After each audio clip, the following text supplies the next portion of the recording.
Now, do I just share out or do I just like jot them down? Just start writing them. So this will just Oh, give you something to do while we're waiting for everybody to arrive, and we'll have them do it too. okay, no problem. Okay. I'm going to mute myself here. No worries. Adriana, can you see me? Kimberly? Yeah. No, I just see your name. Okay, let's see what's going on. Hold on. Let's see what I'm doing wrong here. In the lower left corner Yes. of the window, you're Start. going to see a video camera. There we go. There you go. Thank you. Yep, you're all set now. Okay. The items from your list as best you can into this framework, okay, where you think they might fit for you.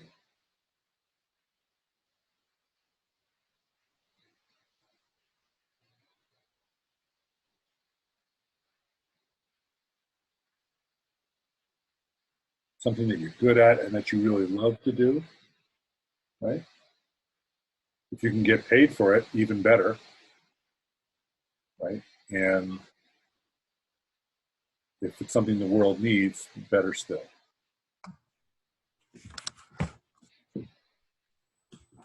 Well, Haya. Hi, sorry, my internet wasn't working for a few minutes. So if you want to catch up with us, Yep. you see the 4 circles here. You can start by just making yourself 4 lists. Okay.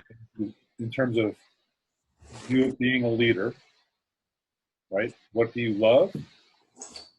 What are you good at? What could you get paid for doing? And the 4th one is what the world needs.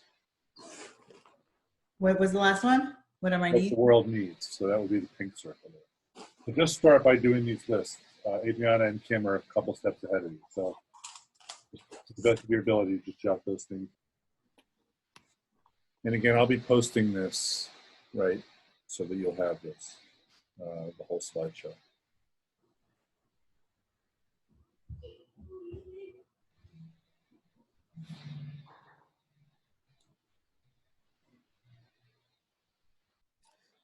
So as you know, allaying Kim's fears, this is not a test. It should be kind of a tool. And I'm just curious, you know, I've decided that one of the things that's worth doing in this semester of the internship is starting to lean in a little bit to the emotional side of this work, right? And what it takes to be a leader. So I came across this graphic and I thought I'd share it with you. And I'm curious to know,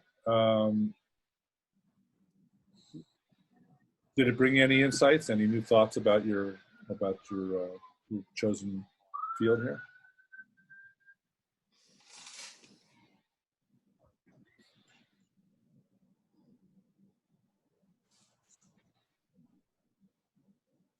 I would say it kind of just reminded me, especially what do I love doing?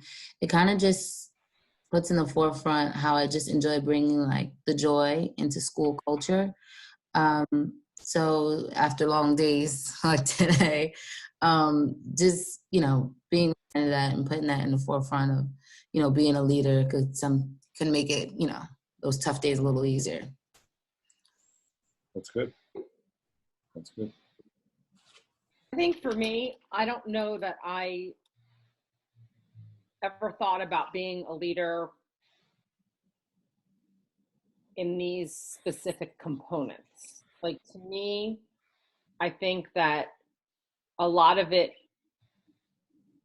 I just think having the ability to look at this diagram and sort of really start to think about where everything falls into place just brings on a different perspective.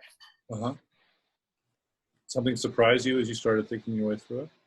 I think, you know, I was sort of looking at, you know, some of the smaller sections. So the satisfaction, but feeling of uselessness, the delightful, but, you know, those small little pieces that I think, I I don't know that I necessarily focus on, I think I overlook those. I try to overlook those because I try to, start each day and end each day with, doing the very best that I can with the situation that I'm given. Right. But now that I'm looking at it on paper, those feelings are there. They're just not something that, you know what I'm saying? Like, you know what you're saying. Satisfaction of what you do every day. But then there are those times where, even though you've been able to be successful or have success or provide success, there is always those feelings of, did it really matter? Did it have the impact you wanted it to have? Great point. So it might have been something that you loved and was important to you. Right. You're good at it, right? Right. And you're getting paid to do it. Pretty not bad. But if it lacks that component of what the world needs right now. Right. Right. Yeah. There's a lot of that in school, right? But like when we start from what the world needs, I mean, I find that so often, right? Our discussions about our critiques of school start from, well, the world really needs this, but we're not doing any of that, right? And when I look at my own work, I try to put it through those lenses also. Kaya, what did you come up with?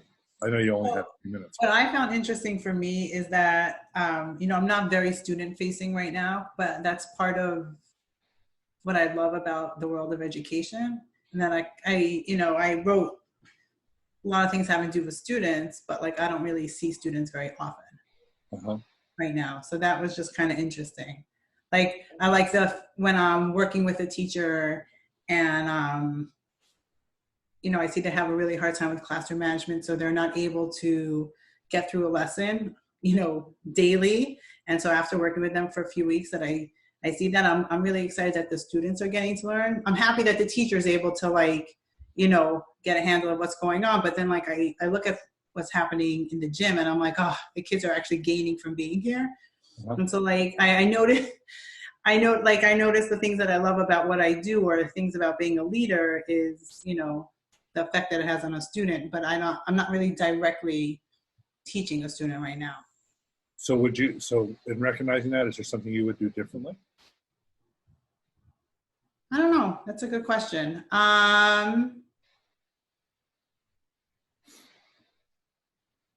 Maybe something to think about.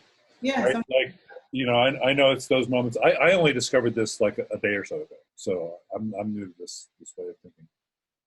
But I know there have definitely been times when I got stuck in the office, and I'm like, I gotta get out of here. I gotta see some kids. I got stuck in the office because whatever was going on in the district, right? There was a subpoena I had to get data for, or there was a this or that. There was something. And the other thing that it helped me do was it helped me to find the parts that I loved about things that many people sort of found distasteful, actually. But it was easy to see it as distasteful. I think I shared with you guys my whole approach to doing discipline with kids, right, and that sort of stuff. Folks were like, didn't you hate doing that? No, I loved that because it was my opportunity to teach kids what justice was about. So for me, that ticked a lot of boxes, right? I love dealing with kids also. The world needs justice. Justice is important to me. I turned out to be pretty good at that, and I was getting paid for it. I was like, yes, this is why I'm doing this job, right? But I could have, even on the days when it was super emotionally draining, really emotionally draining, physically draining, other days, well, hello. That's okay. That's one of the fun parts about this. I almost brought my dog to work. I almost brought my dog with me today. I tried to stop him. He has a mind of his own. I did bring my dog one time when we were all meeting here. That was an interesting story. Yep. But anyways, it's just one more lens through which you look at this stuff, and I think it might be interesting for you. flipping back just real quick.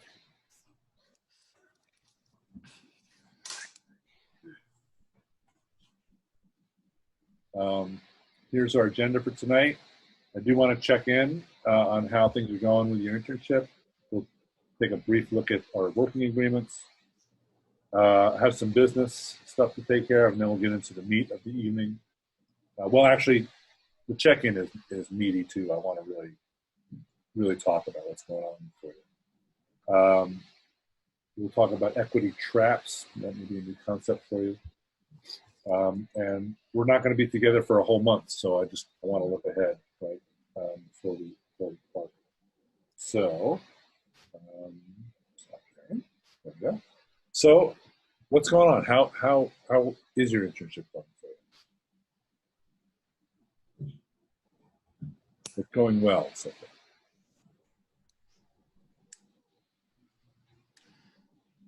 far. I guess I'll start. Considering, internship, this is going to be my first semester of it. It's going fairly well. Professor Dr. Bornstein was able to, stop by this week. So my mentor, she's been 100% hands-on, and, we're transparent with each other around what I need and, what she's able to provide me and opportunities she's able to give me. So already we've just, been thinking about what I could be doing next. So the next steps for me are just around more initiatives, taking initiative, and looking ahead, because our calendar is released like a month in advance. So she just named if there's anything that I need to take on, or anything I'm interested in taking on. She's on board with prepping me for that. So she's been really supportive. And you guys are still in that sort of planning stage, right? Yeah. Yeah, gotcha. Kim, Paya? So for me, go. Kim. Okay, go ahead. For me, it's been going, pretty much the same. I'm trying to this semester touch base more with my mentor, because the way it works in my office, many of us are not always in the same place at the same time. So Jana, who my mentor is, we're trying to conscientiously be in the same office at least once a week, so we could touch base and actually, which is something we didn't do last semester. And I felt like I was missing from that learning experience of like being able to talk to her about certain things. So I feel like that's been a little bit more helpful. And if we don't physically get to be in the same office where we could spend some time together, we do make a standard phone call at least once a week. So that's, so like I've been I went to a conference this week, so we're set to speak tomorrow. So it's been really, that I think has put the internship a little bit more into perspective for me. Okay, how do you mean into perspective? Well, because, beforehand I was going about doing my work and trying to figure out designating, this is the time I'm going to think about this as internship hours and how it aligns to, certain standards, and think about this at a leader role. Yeah. But then I never really talked to somebody about it, like my thoughts, and kind of get feedback on some of the ideas. Right. Because, there's only in my head, but it's kind of the idea of a mentor. I feel like I should be getting some more, feedback and some more input and some more like insight. Yes. Things. That's a huge part of this, right? Yeah. Is getting that mentoring. And I think, not only is, like you said, being intentional about when you spend your time, a good internship practice, right? But it's a good practice as a principal, right? When am I going to make the time for the important stuff? Right. Because it's really easy to get all caught up in all the other stuff, right? Yeah. And none of it's trivial. No, well, right? I don't know if I'll say that, but I mean, it may be trivial, may not be the right word. The system might tell you that you got to do it. right. Like it may be high up on your agenda in terms of you owe this to somebody else. You may not think it's very important, or back to that framework we just saw before, right? 4 circles, but it's got to get done. And if you don't get it done, there's going to be trouble. Yeah. One thing I wrote on my paid for is I get paid to send emails. Like, like we get these, like, there's a lot of things that we support in terms of compliance, right? In terms of PE and health. So like they'll pull a data pull of which schools need a few things in order to be in compliance. And then they'll send us an email by end of day tomorrow, send this to the schools that are below this number. I'm like, oh my God. Like, so I literally have to spend like 3 hours, stop my day to send these emails, which is like not what my intention for the day was. So we all talk about but you're right. But that's that communications piece, right? Yeah. Which has to get done. I mean, I'll be honest with you. I'm kind of grappling with it myself as an instructor as we move into this medium, right? Where we can't rely on being together in the same space on a regular basis. It's a little bit of work for me to make sure that everybody's still engaged all the time. Yeah. And it's just not the same. I gotta work at it a little differently, a little more intentionally. You see me sending you guys reminders and that sort of stuff, right? Because I wouldn't do that if you would have shown up to class every week. Hey, remember it's Thursday night, right? Although I did, right? When we were all getting together, we would do things like we had a snack calendar. Yeah. So that gave you another purpose for being here. Well, dude, it's my snack night. Or this highest snack night, and she brings good stuff. I better show up, right? those kinds of things. Right? So those incentives matter. I mean, all of these little things really are from lessons. What's anybody run into anything recently that you kind of recognize a perspective shift, like I used to look at this event differently, or now that I'm thinking about it as a leader, that looks different to me now, or geez, I had no idea all the things that went into X, Y, or Z, but all the things that were on a principal's plate, or a leader's plate.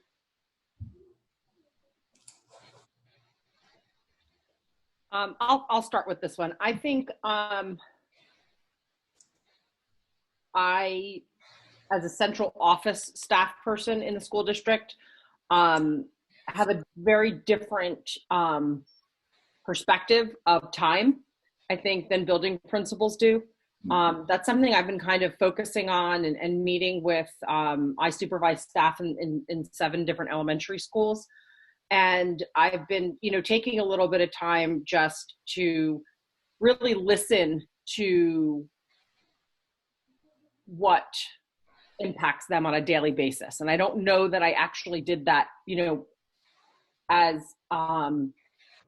carefully as I would have in the past. And I guess I've realized that, I'm fortunate in a central office position that, if I need to kind of step aside and take care of what I need to take care of, I can build that time into what I need to do. Whereas a building principal, you can't. You cannot necessarily schedule yourself, out of your office to be able to write observations or write, prepare for faculty meetings or any of those types of things, or evening events. And I've just noticed, for me, I think I have been a little bit more in tune with listening to and seeing how the different personalities balance the role of everything that building requires, and how do they get it done. And every person has a different perspective of what the priority is. Every person takes home something a little bit different and does it after, before hours or after hours. But I think that's been a little bit of an eye-opener for me, just looking at and rethinking, what that would mean to have a building underneath of you versus being a central office administrator, which is what I am right now. If I need to step out, I step out. And when you're in a building situation, you don't have that luxury, so to speak, to be able to do that. Does that ring any bells for anybody else? Oh, definitely for me. Kim, I have, as a central employee, I actually just told somebody this morning that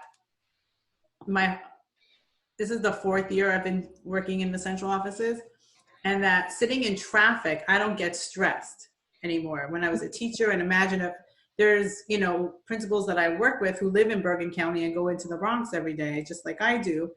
But like when there's an accident on the bridge and it takes an hour instead of 40 minutes to get to where I'm going, I might have a meeting to get to, but whatever. I mean, I get stressed, but not to the extent Right. that when I was. Whatever does not sound stress there. What? Whatever does not sound like stress to me. No, I don't say really whatever, but I'm not as stressed about it as I used to be. Like I'm stressed, I had a plan for the next hour to get this done. But at the same time, unless it's like a deadline, okay, so I thought I would work on, this part of a presentation for the first hour and a half of the day. I might only do it for an hour because then I have a meeting. Like your schedule has the opportunity to be more flexible. Yeah. Not always, but there are many days that it has the opportunity. In a different way than a principal would have that. I'm not saying my schedule is not flexible, I could do whatever, but, I could have a personal plan for myself. Today's an office day and I'm going to, accomplish a lot in the next 8 hours. Yeah. It's my own list that I made some days. And right. if it doesn't get done, well, then I have to prioritize a different day how to get it done. There are days that the day is all set by other people because it's meetings and I'm not in charge of it. I have to go and contribute. And I might have deadlines to, for things to show at those, but that's not every day where my day is accountable to other people. Adriana, what are you thinking? Something that's been in the forefront of my mind, I think, with moving forward leadership is around this idea of being like a jack of all trades, in the realm of like coaching. Our school has an operations person, so I really think about like the materials of the school that we might need, and thinking about leadership. We also have like a person who manages behavior. So all those things, of course, play into being a leader at my school. But I think something that's like really going to be new for me is just the coaching across grade levels. Because I just think about how good I am with what I do, but I need to be able to provide that leadership and that coaching for the entire school. Uh-huh. That's interesting. I think I had the same impressions as you guys have had, which is when I made the switch, I was amazed at how many different things I needed to be able to do, right? Like jack of all trades, and I got some training in all of them, and that's part of the idea of hitting all the different standards. But let's be honest, not enough. Although I was also fortunate.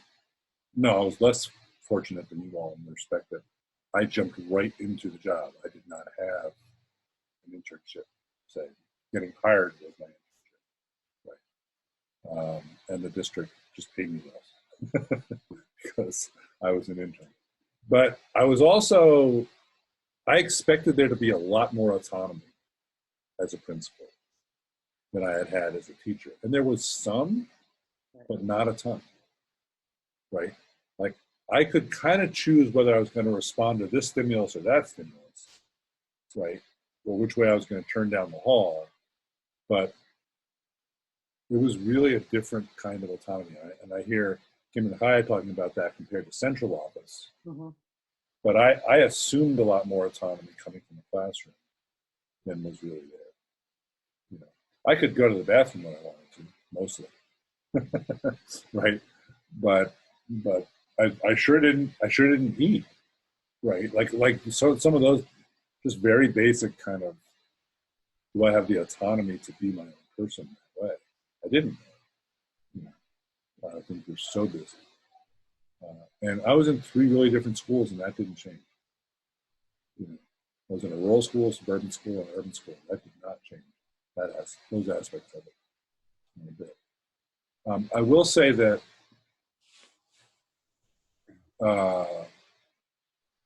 they were, one of those schools was used to kind of running itself a little bit more than the other two, right? They were used to more autonomy as teachers. And so part of my being really busy all the time was my.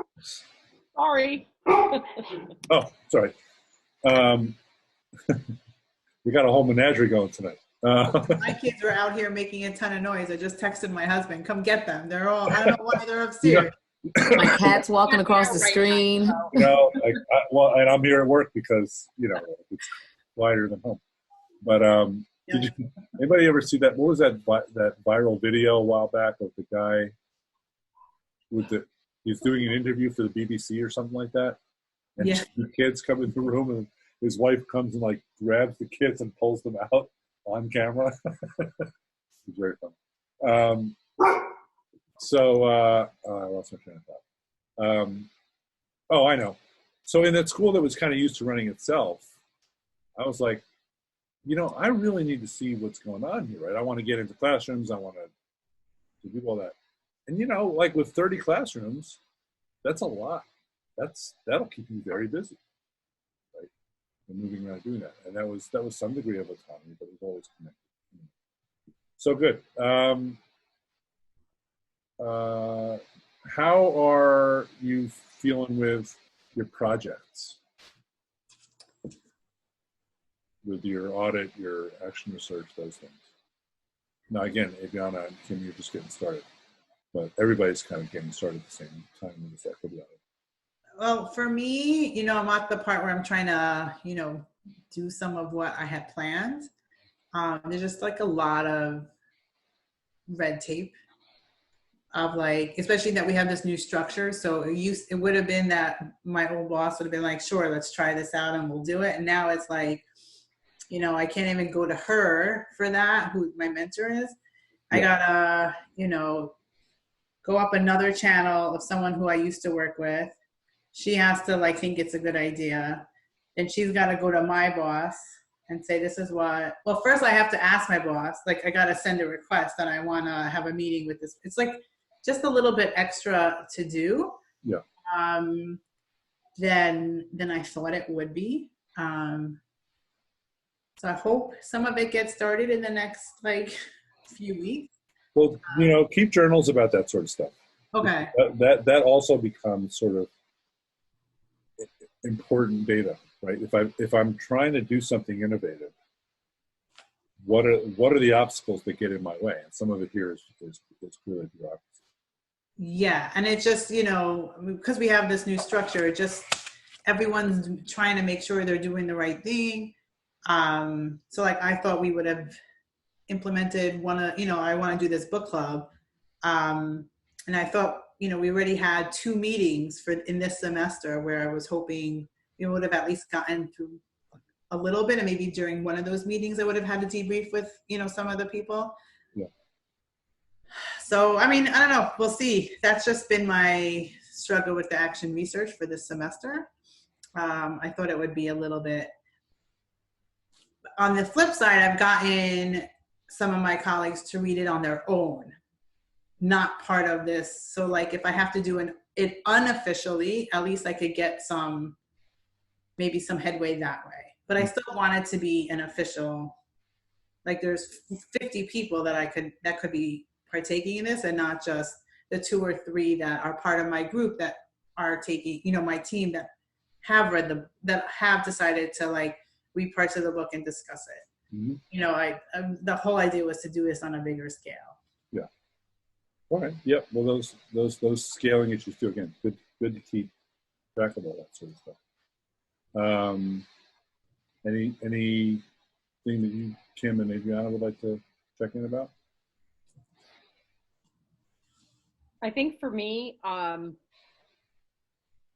narrowing down, because I have like so many projects that I would like to focus on, and narrowing down the project I think that is going to have the greatest impact on the students has been something I've been struggling with, and I think that I think I'm there, and it's now just kind of, figuring out those steps. Like, well, what do we need to do? Who do we need to have those meetings with?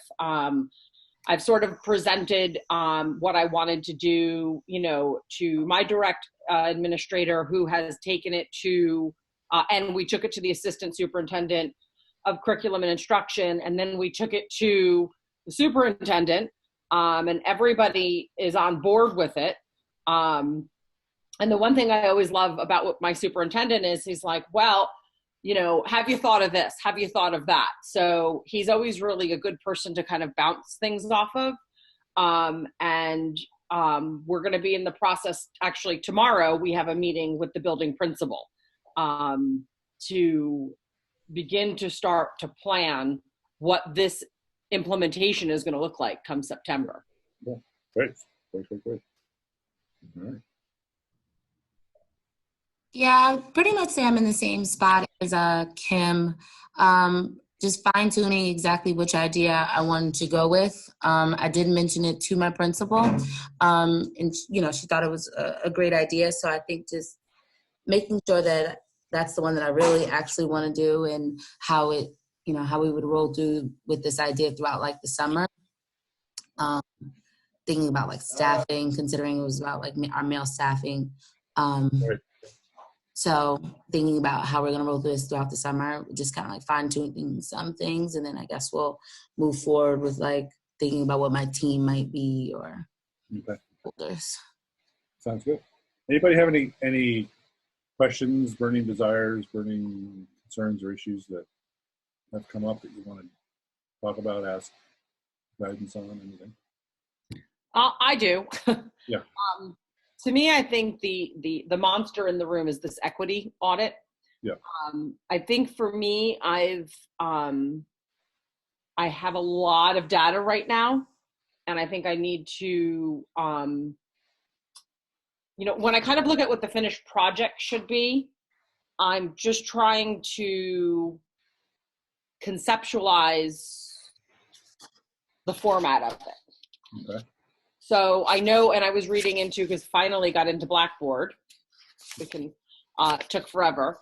But, I noticed in there some of the things that, you had put in there regarding the project about, presentation, paper.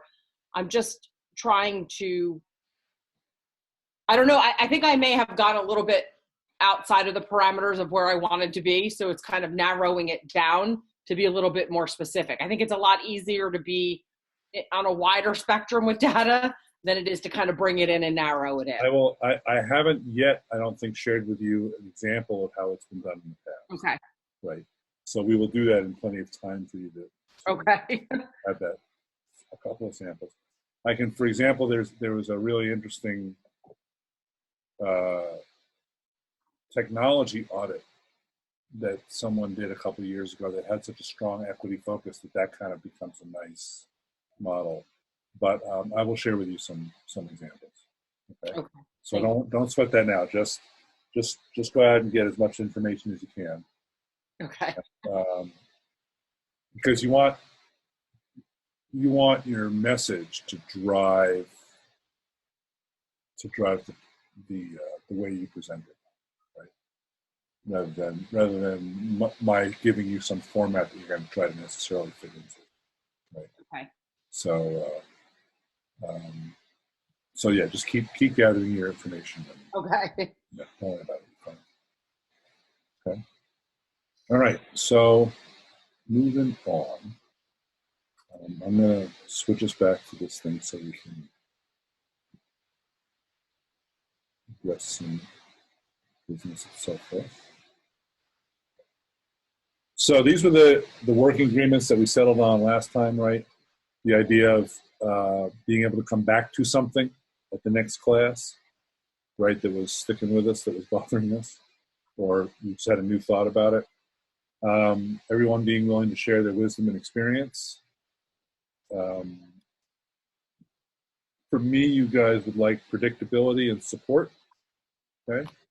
We'll all agree to be getting comfortable with being uncomfortable and starting and ending on time. Part of the starting and ending on time thing that we talked about was for example, having an opening buffer, right? So that if folks were a minute or two late. So that's part of what we did this evening. Okay. Is that the list that everybody remembers? That's what I had from my notes. Okay. Mm-hmm. Some of that was Yeah. consolidating a few things. Okay. All right. And again, we'll all hold each other accountable for all those things. Right? Oops. In terms of businessy stuff, the semester can roll on pretty quickly, right? And as your instructor, I want to balance two things with you, right? One is I'm not pushing you to meet deadlines just to meet deadlines. I want you to do good quality work, right? But I also don't want it to pile up on you in such a way that you're going to get buried by it, right? So by now, we ought to have our first journal done, and if this is your second semester in, we should have your SMART goals, and if it's the first semester, we should have your internship plan in. And by now, we should have also your research memo, if you're ongoing, or your defining of your problem of practice. Okay. So I'm kind of urging you to start getting those in. Okay. Some of them are in, but not all of them. And I was waiting to have sets of them to grade so I could see them against each other, but I'm not going to do that. I'm going to just grade them as they come and get them back to you. Okay. A businessy question. I'm needing to get up our summer offerings. Okay. So it would be helpful for me to know who thinks they're going to be doing a semester of their internship over the summer, and who might be, and who won't. If nobody's doing it, I won't offer it. But if people are, then I will. I'm definitely interested in completing it over the summer. Okay, great. It's one for me. I would like to see if I could also do my semester over the summer. Okay. Just a matter of where I would do it. I would like to see, obviously I could do some in my office, but I would like to, I told you I wanted to try to find a school to do some hours in this month. So it's just a matter of finding, I'd like to see if I could be in a school. That's all I need to know. I just need to know if you have the intention. I'll set the space. That's cool. That's all I need. But I don't know for sure. Okay, it doesn't matter. I just need to know if I should even bother putting it up there. I can always take it down, but I didn't want to just do it just to do it. So I'll put the pair up for you, Adriana. I'll put the pair up for you, Chaya. I don't know for myself, because I run an extended school year program. As much as I would love to do my next level of internship over the summer, I think the conflict I'm going to have is the implementation of my, the POP. Right, the action. To get that implemented right. in a 4-week span. Yeah. So. Yeah, right. And I'm not trying to hurry anybody. I'm just trying to get my ducks. I mean, I would love to, trust me, but I just don't know that okay. I would be able to complete the work that needed to be completed in a 4-week period. You know what I'm saying? When I have kids there. Gotcha. So that's good. That's what I need to know. Thank you. In terms of the site visits, you all are fine. We've all visited for the first of 3, so that's all cool. Okay. Everybody's accessing Blackboard fine, and no troubles with anything there. Okay, great. Nope. All right, that's fine. I do want to, see if there's. I mean, we could talk about it afterwards, but I would love to show you now that the school moved to a Microsoft platform, a way you could be doing this on a Microsoft platform that's a lot more interactive in between classes. Oh, like better than Blackboard, you mean? Yes. Yeah. Well, Zoom doesn't let you like I can't go back onto Zoom.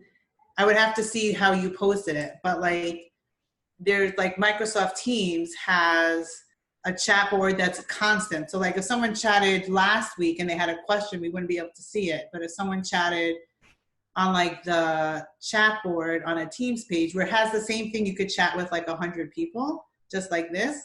But then there's other functions to it that you'd be able to do as a class that we could like still talk to each other regularly.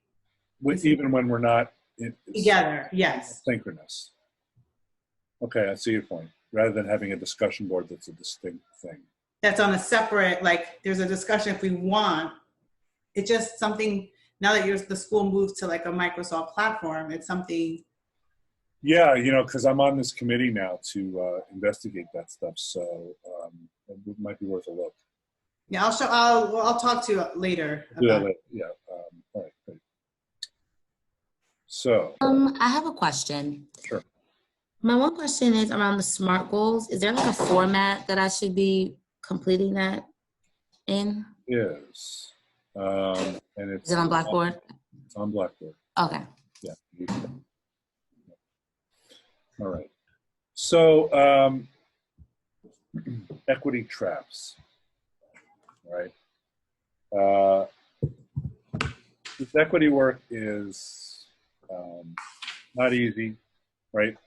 Quite obviously, if it was easy, we'd have gotten it done by now, right? And there are any number of pitfalls that arise commonly, actually, and I wanted us to look at two of them tonight. So we're going to explore those a little bit now. Share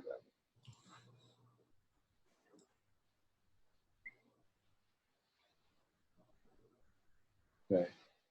Okay. So what we're going to talk about tonight is these a couple of the equity traps, as we call them, and strategies to diminish them or eliminate them.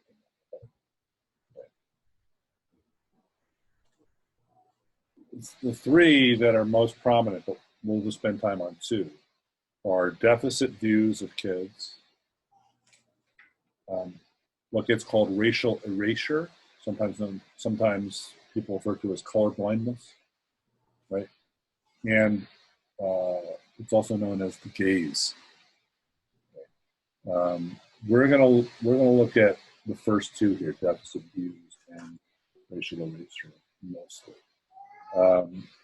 Those may be somewhat familiar to you. The idea of the gaze, just to introduce it, but we'll come back at it another night, is who's being looked at and who's doing the looking, right? Because the looking is done from a position of power, right? If somebody else's behavior is always under scrutiny, right, they're being scrutinized by somebody else. And so there's a lot of power built into who is observed and who's doing the observing. But we'll talk mostly about the previous two.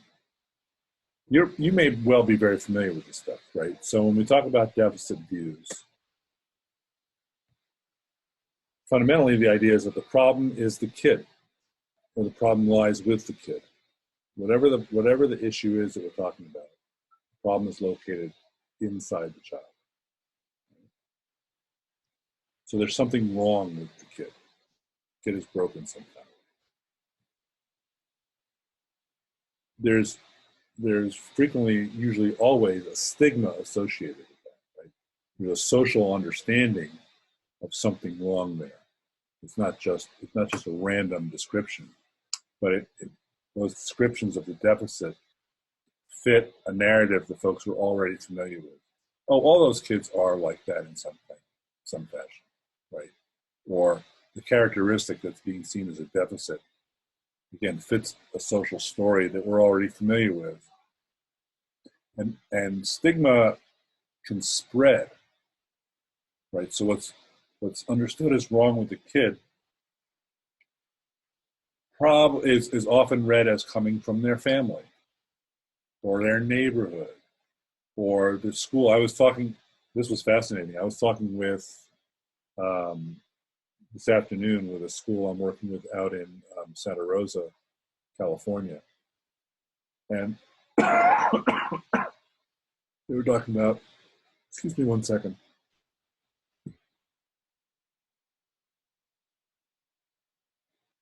They were talking about some work they've been doing with Latinx boys who were recently reclassified as English language learners.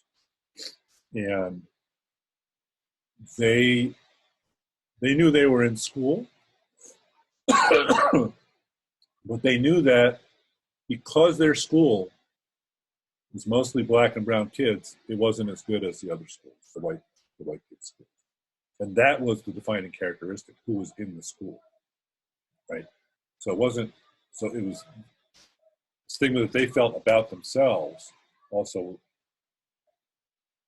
attached to the school as a whole. Excuse me. Excuse me one second.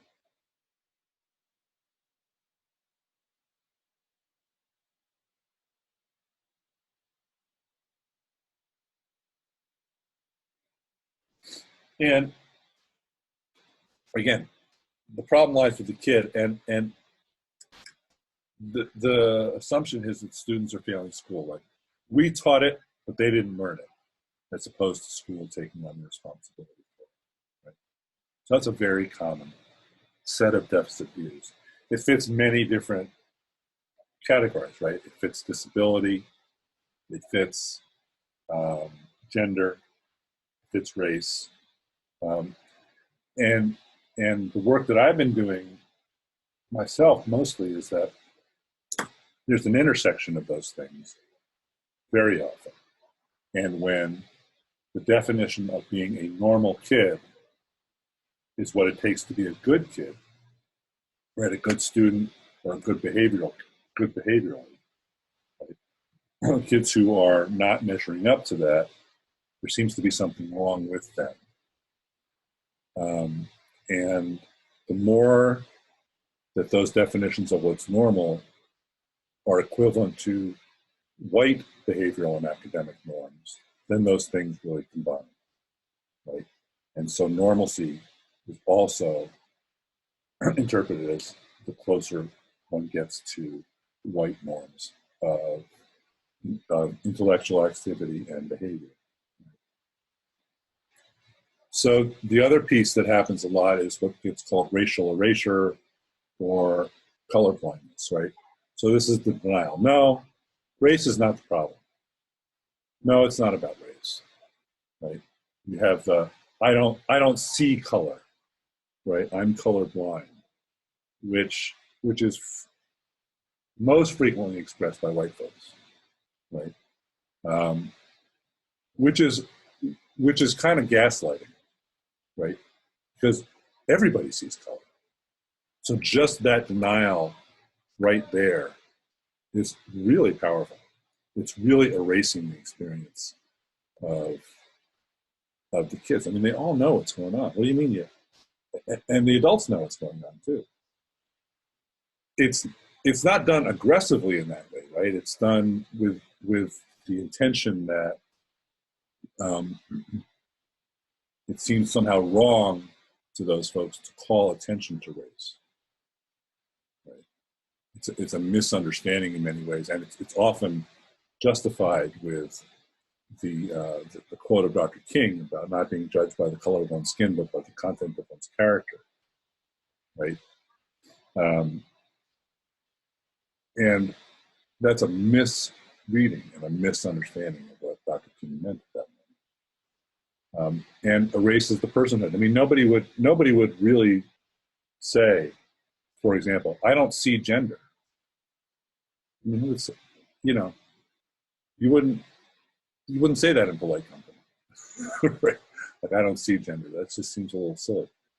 But white folks in particular, are pretty comfortable saying that. The other thing I would say about color blindness, I think that's worth noting, is the idea of it of being blind rather than sort of willfully ignorant of something is that blindness there connotes ignorance, right? I didn't know, I couldn't see, and a bit of innocence, right? And even maybe pity for the person who is blind. And so I think we need to be wary of that. It's a really common offense, and it seeks for the person who's saying it to be seen, continue to be seen as a good person, right?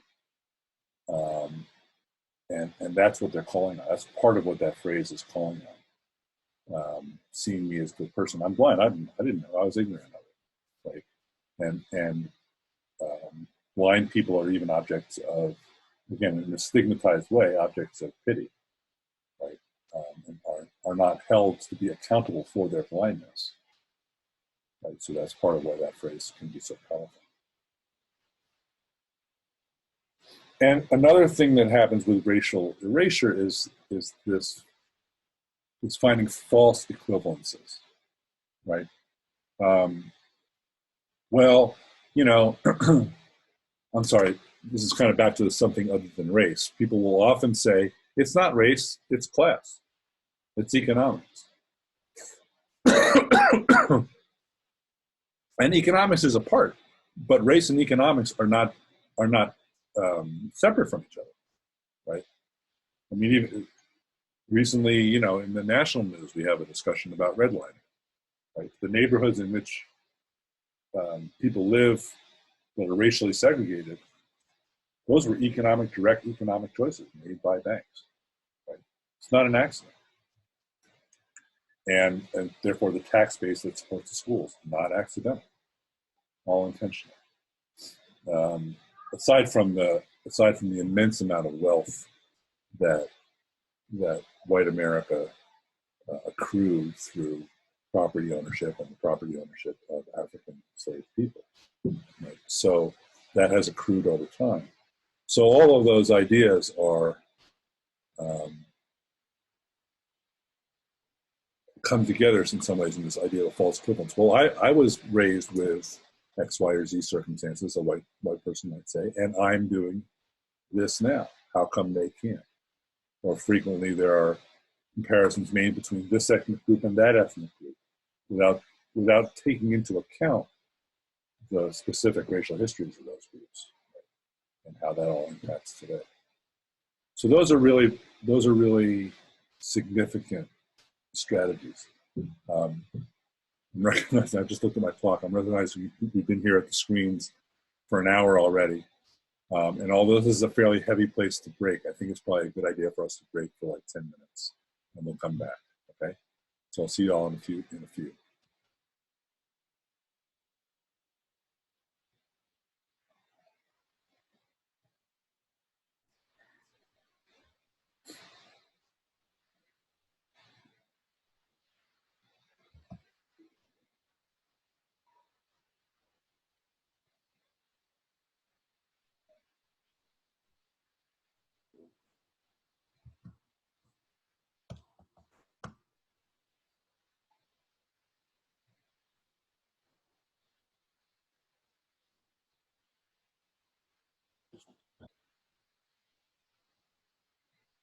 I think I'm the one who said deficit views because you think when they say we're playing catch up from preschool, they're blaming the problem lies within the kid. Mm-hmm. Mm-hmm. I think that was me. Mm-hmm. Hi, we can't hear you. Oh no, I was talking to my daughter who decided to come into the room. I'm trying to get her to go out. Sorry. I want to see. You're not going to see now. Go tell Lisa. So I also wrote deficit view for that one because, hold on one second. Kim, why don't you share with us what you were thinking? Yeah, I chose deficit view on that one. I think that I think and I maybe it's because I supervise preschool. I think that, you know, a lot of students are they're just globally coming in below where kids were 3, 5, 7 years ago. Mm. And to me, it's not, I see it across every possible category that a child can fall under. Uh-huh. And I think a lot of that, is contributed to technology. I think a lot of it is not necessarily based upon income. I think there's a lot of families out there that, may be low income or may struggle. But I think the culture of society today is so technology driven that a lot of our youngsters are just not developing the same way that they used to years ago. Okay. And I think this is sort of that stigma spreading back to the family, right? It's not them, it's their people. It's not the kid, it's their people, right? Oh, their parents just didn't raise them right? It's the culture they're living in, right? They don't value education. Another version of that, right? Another version of it we heard on the campaign trail, I think, was that whole thesis about however many words a child has heard by the time they get to age 5. It's just not, there's just no data for that, right? But it's this sort of myth that's grown up around families of color, particularly African American families. Let's see. There's another one that we disagree. And number 4, they're suspended more because they're the kids who are misbehaving more. How you want to start us off with this one? Yeah. I think I wrote the deficit view for this one because we're blaming the kid. Like they're misbehaving. It's a problem on their part. So that's why they're suspended more. Yeah, I pretty much, that's kind of, many people have this view, right? Right. So this is how crime statistics get read a lot, all the time, right? There's more arrests in that community because they're doing more crime, right? Instead of looking at, well, there's only an arrest there if the police are there. The police are not necessarily there because there's crime. This is the whole stop and frisk, right, debate. Just the interaction starts to create a record of discipline problem. So, I think we're running past time, but you get the idea here, right? The one I wanted to, the last one, numbers actually 7 and 8, I wanted to talk to you a little bit about the origins of those. So number 7 comes from a book by Chris Emdin called For White Folks Who Teach in the Hood and the Rest of Y'all Too. And he's writing about his experience of having grown up, I think in Harlem, maybe the Bronx, but I think in Harlem, African-American man, and talking about his first year as a teacher, saying, we gave each other knowing glances based on how students walked through the auditorium. We would breathe a collective sigh of relief when a student appeared to be teachable and nod knowingly when a student looked like trouble. So that's that shared communication amongst teachers. He's talking about shared communication amongst a multiracial group of teachers and everybody kind of buying into that same narrative about the kids, right? That kind of deficit view of the kids. I point that out because a teacher's identity or a parent's identity doesn't tell you how they would answer these questions, right? Like identity and cultural responsiveness and cultural competence are not identical with each other, right? They're racist white folks. They're black folks with internalized racist beliefs. And Emdin talks in this book a lot about his transition and how he had to break those ideas that he held himself as a teacher. Quote number 8 was something I heard in the last school I was principal in. The immigrant kids from Iraq, Afghanistan, and Burma are really hard workers. It's not racist to point out that the African American kids have a poor work ethic compared to them. It was a kind of a pointless comparison, right? That this was a teacher who just routinely assumed that her African American kids were not going to get it, not going to make it work. I want to talk a little bit now also about responses, right? How do we deal with this? And some effective responses. Because when we disaggregate the data from our equity audits, they can be read in some of these same patterns. Right? People can interpret that data in some of these ways. So, let's see.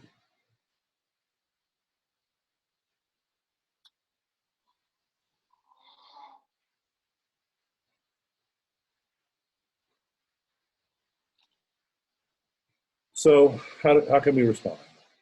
I mean, one is with the idea of funds of knowledge, right? The idea of assuming the competence and capability of our children and their families. Right? Instead of, for example, when it comes to attendance, if families have genuine obstacles, right, in terms of getting to school, those things can be real. But which side of their attendance record are you reading there for that way, right? Seeing them as, in fact, being persevering and getting to school, right, despite those obstacles that are there, that's one way of seeing it, right, as opposed to, oh, they're here so little, or reading them a few percentage points if they're not there as a problem. For that, if you ever get a chance to find this book, Funds of Knowledge, I'll put this reference at the end of the PowerPoint, so you have it. I didn't have a chance before we started class, but I will. It's a great practice. It can make a great book group, right, for any faculty. Neighborhood walks, right? Actually spending time in the neighborhood, bringing families their packets for the opening of school, right? Going door to door, actually getting out into the neighborhood instead of only interpreting school through the lens of, only interpreting the neighborhood through the lens of school, right? It's huge. I mean, people actually just having the genuine experience of being in the place where they work.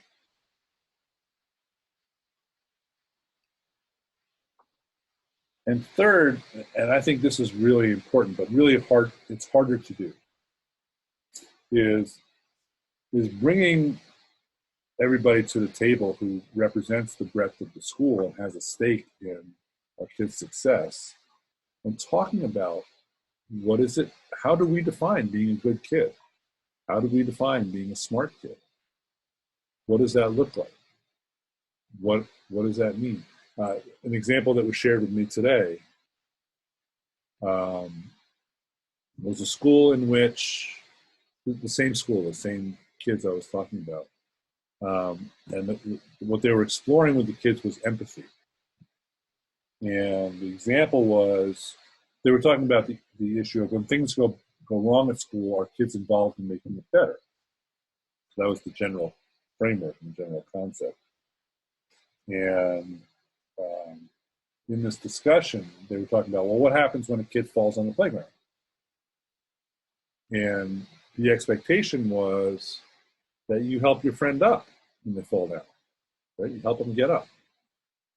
And these Latinx boys were like, well, honestly, in our families and in our culture, you're encouraged to be tough enough to get yourself up off the floor, right? Like, that's not helpful. You're not being a good friend by picking a kid up who can get up himself. And when you take a step back, right, we think of all the discussions, for example, of helicopter parents rather, and bulldozer parents, right, who are always in there doing for other folks. So that school is going to look at rethinking what we mean by empathy in our school. What do we mean about what it is to be a good kid or a smart kid? In terms of racial erasure, the equity audit is one of the things that's suggested as a way of starting to get at that. Now, as we've started to talk about, that can be dangerous too. Like, just putting the data out there doesn't necessarily lead you to seeing it equitably. Right? So this is why we have to be a little bit aware of these traps that could arise as we talk through the data. But it is a powerful tool to get the discussion started. And there's also a great discussion around book groups, right? Just trying to retrain people's minds, having them see other examples. A couple of the kinds of books. The one I mentioned to you earlier, Chris Emdin's For White Folks Who Teach in the Hood, and FTL2. Gloria Ladson-Billings' Dream Keepers, and Lisa Delpit's Other People's Children are all really, really powerful ways to get people to see differently and to not deny the presence of race. They do. This is a real thing. We need to be upfront about it. We need to be willing to make mistakes, right? And to try again. So, 2 hours flies by quickly with you guys. I'm sort of amazed each time. I'm going to roll on into a preview and then a closing. Okay. So, looking at our preview, looking ahead over the next month. By next week, we would expect to see Journal 2 on what's your bottom line. What are the things that you know, are non-negotiables for you that are really important. Please do try to get caught up on anything that's missing to date. Okay. I would like to encourage you over FDU's spring break to take a break from your internship. Okay.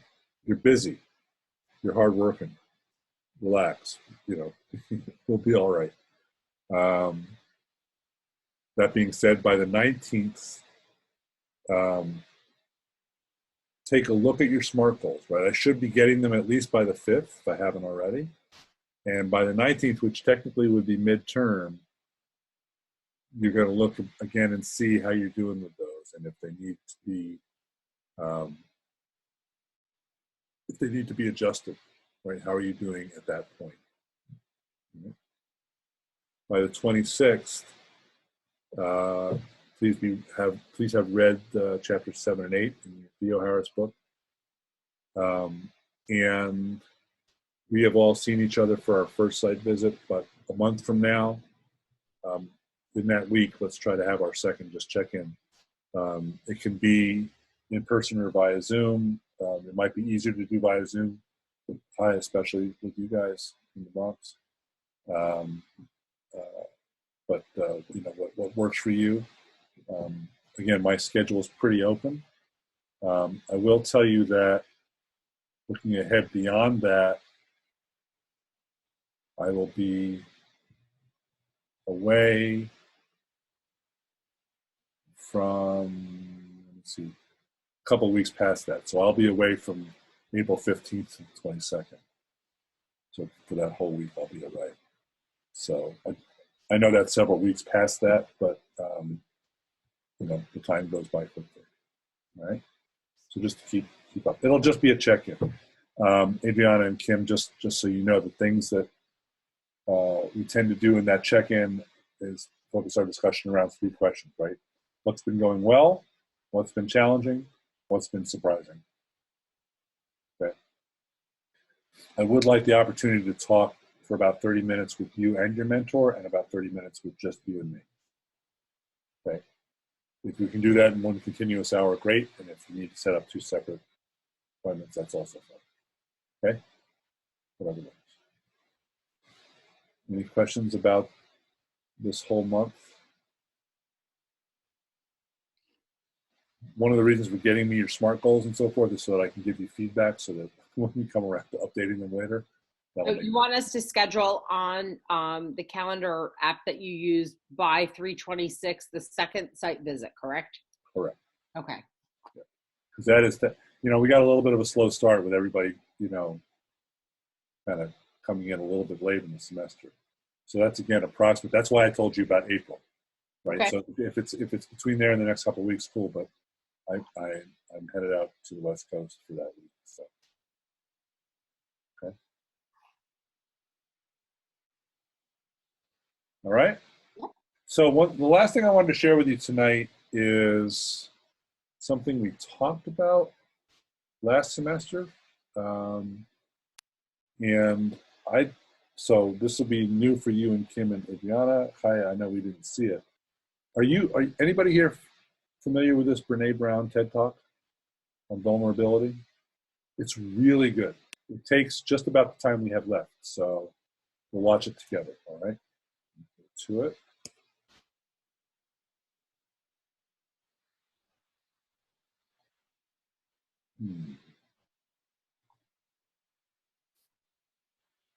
Right.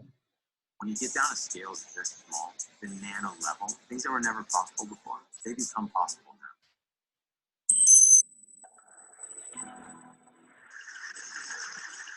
So I'll start with this. A couple of years ago, an event planner called me because I was going to do a speaking event. She called and she said, I'm really struggling with how to write about you on the little flyer. Well, what's the struggle? And she said, well, I saw you speak, and I'm going to call you a researcher, I think, but I'm afraid if I call you a researcher, no one will come because they'll think you're boring and irrelevant. And it's like, okay. And she said, but the thing I liked about your talk is, you're a storyteller. So I think what I'll do is just call you a storyteller.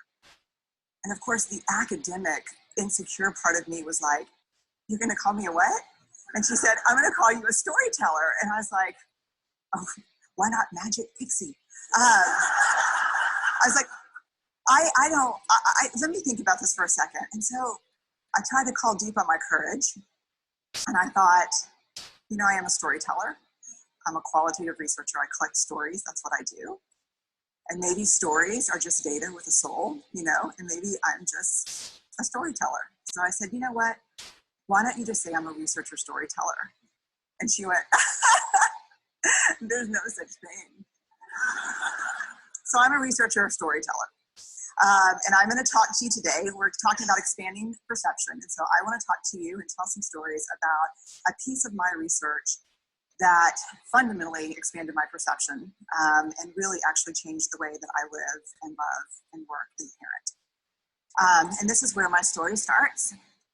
When I was a young researcher, a doctoral student, my first year I had a research professor who said to us, here's the thing, if you cannot measure it, it does not exist. And I thought he was just sweet talking to me. I was like, really? And he's like, absolutely. So you have to understand that I have a bachelor's in social work, a master's in social work, and I was getting my PhD in social work. So my entire academic career was surrounded by people who kind of believed in the life's messy, love it, and I'm more the life's messy, clean it up, organize it, and put it into a bento box. And so to think that I had found my way, to found a career that takes me, really one of the big sayings in social work is lean into the discomfort of the work. And I'm like, knock discomfort upside the head and move it over and get all A's. That was my mantra. So I was very excited about this. And so I thought, you know what, this is the career for me because I am interested in some messy topics, but I want to be able to make them not messy. I want to understand them. I want to hack into these things that I know are important and lay the code out for everyone to see.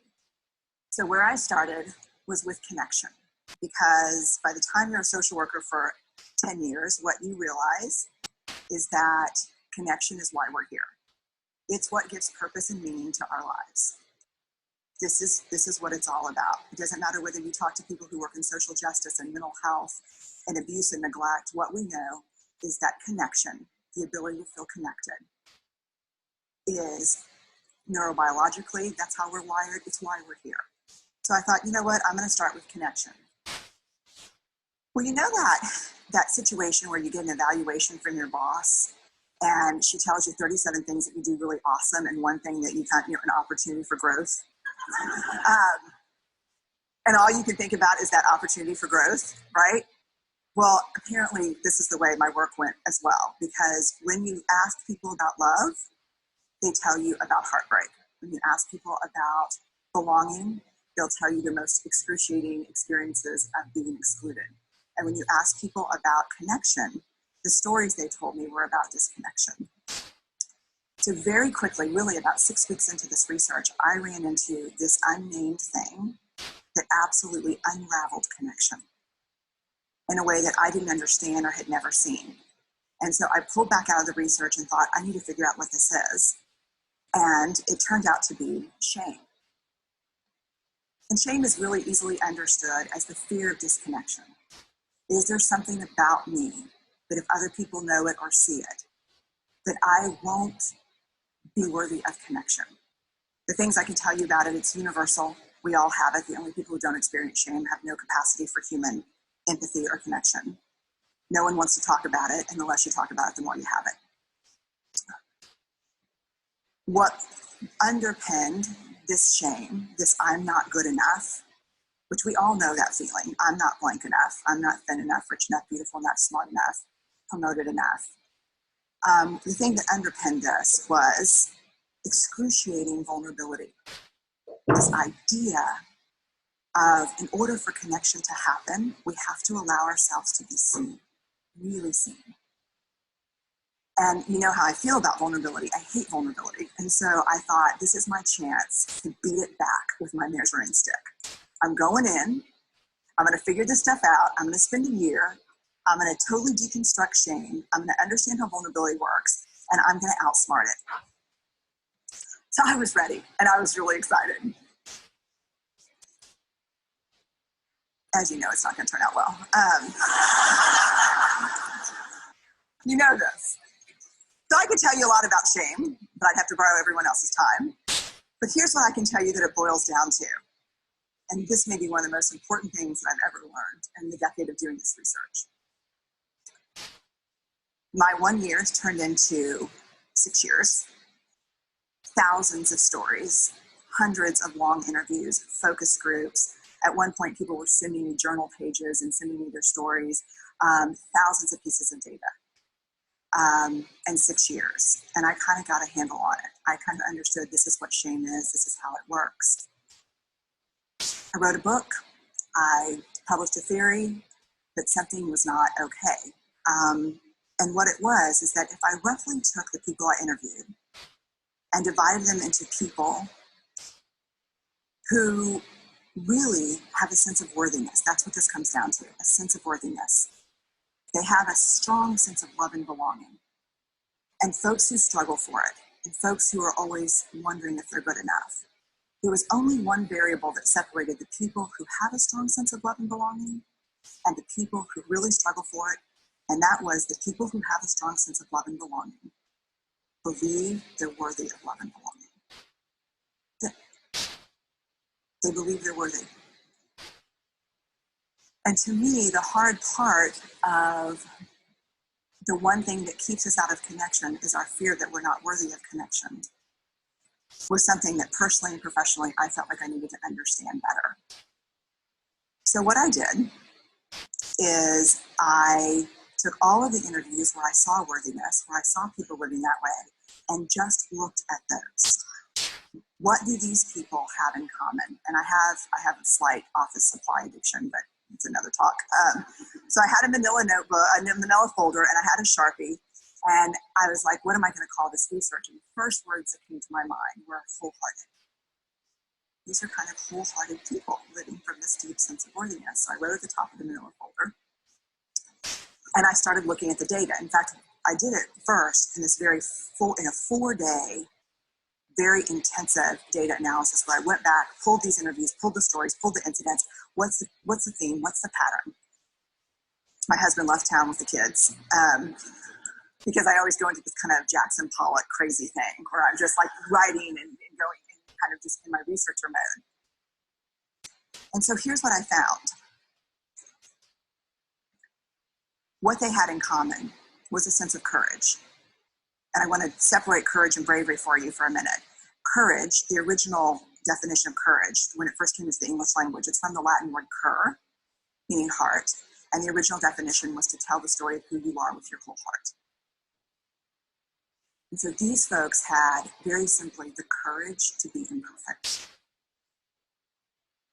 They had the compassion to be kind to themselves first and then to others, because as it turns out, we can't practice compassion with other people if we can't treat ourselves kindly.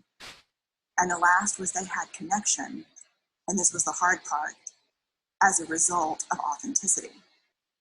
They were willing to let go of who they thought they should be in order to be who they were, which is, you have to absolutely do that for connection. The other thing that they had in common was this. They fully embraced vulnerability. They believed that what made them vulnerable made them beautiful.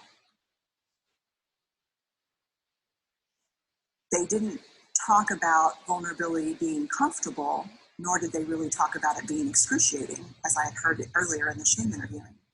They just talked about it being necessary.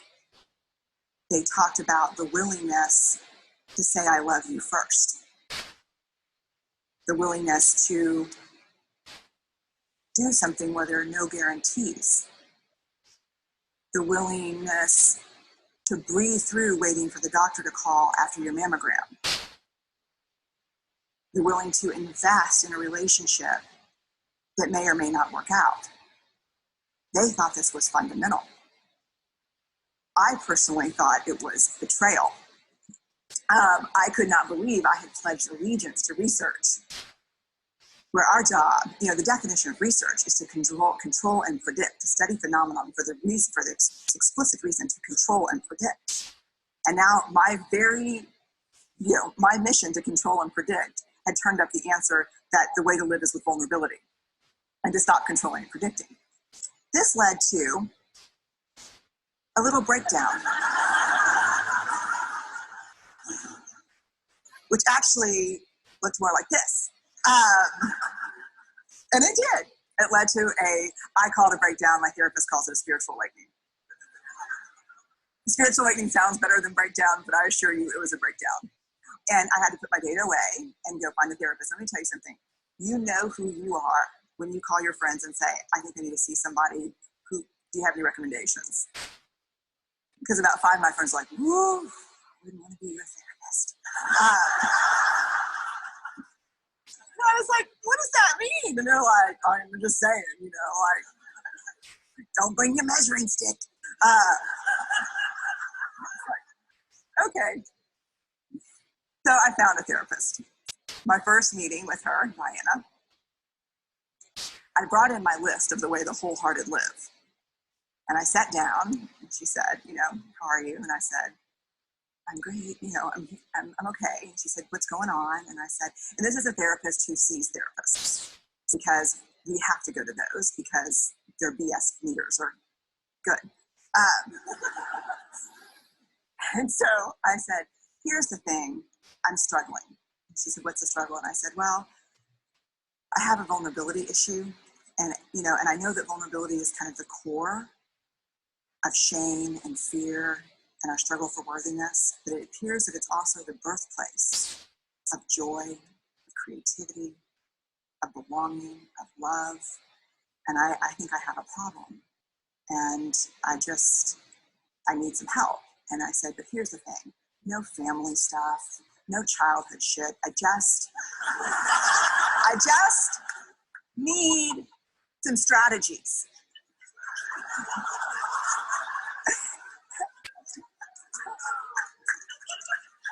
Thank you. So she goes like this.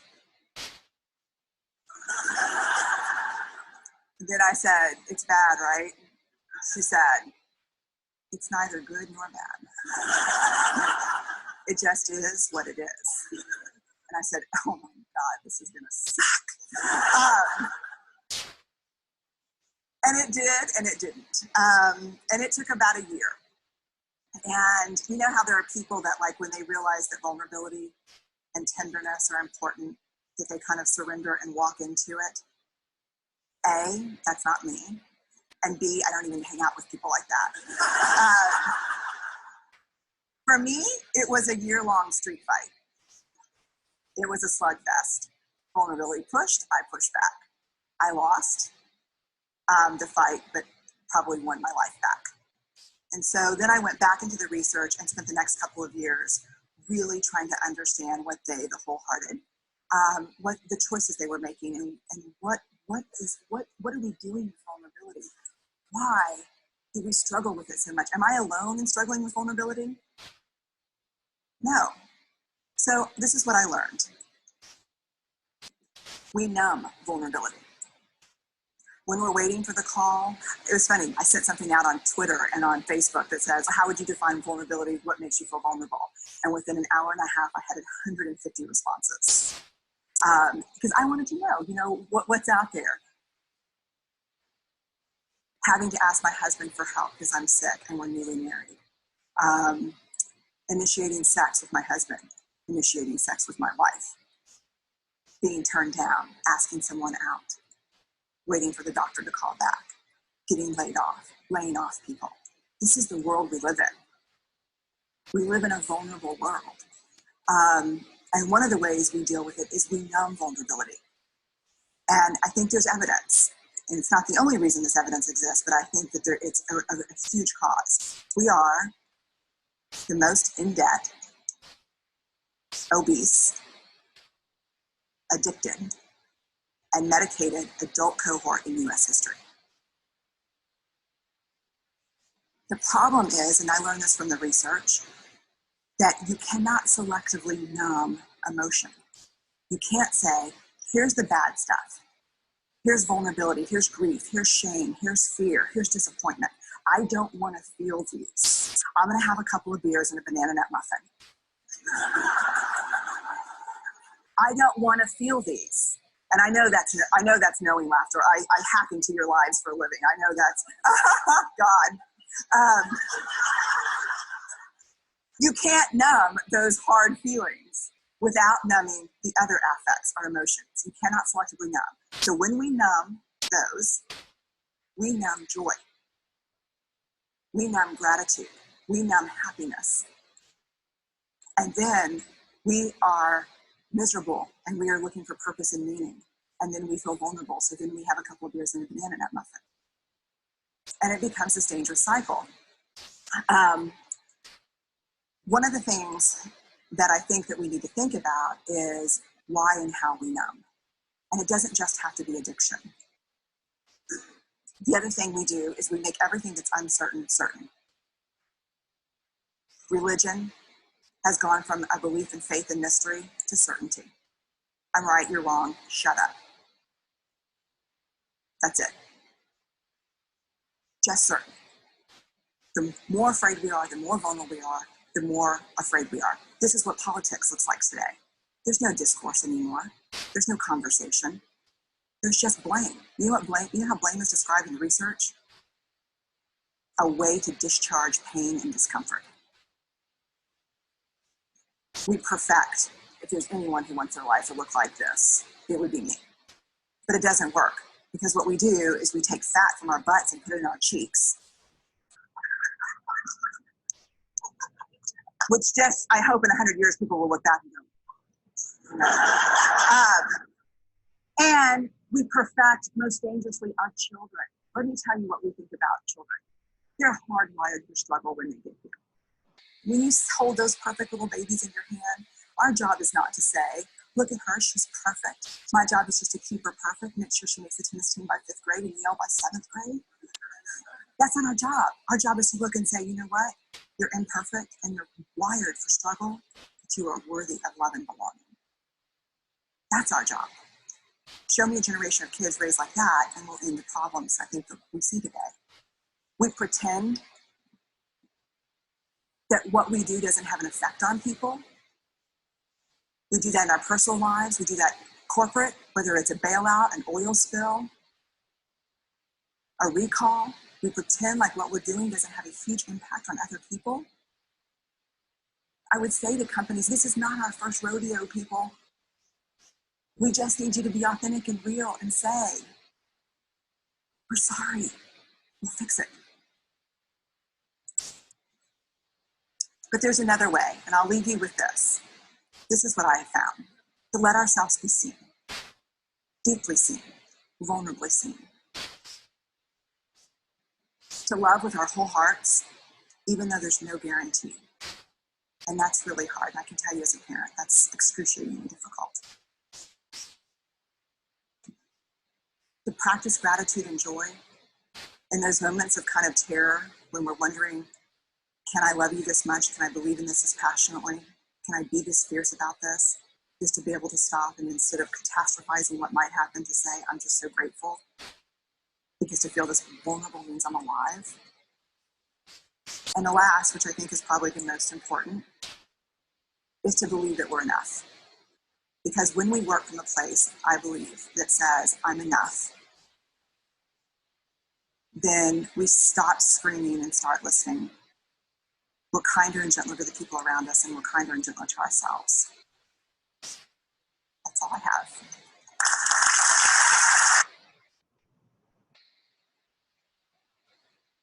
So, I think the point for us as leaders is kind of obvious, right?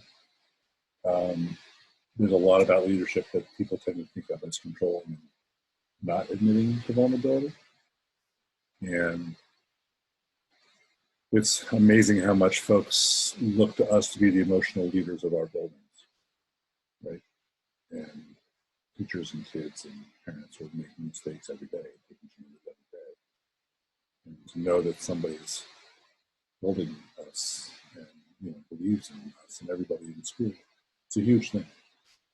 So we had talked before about, I don't know if I'm going to get this right, or just all those vulnerabilities. And I thought this was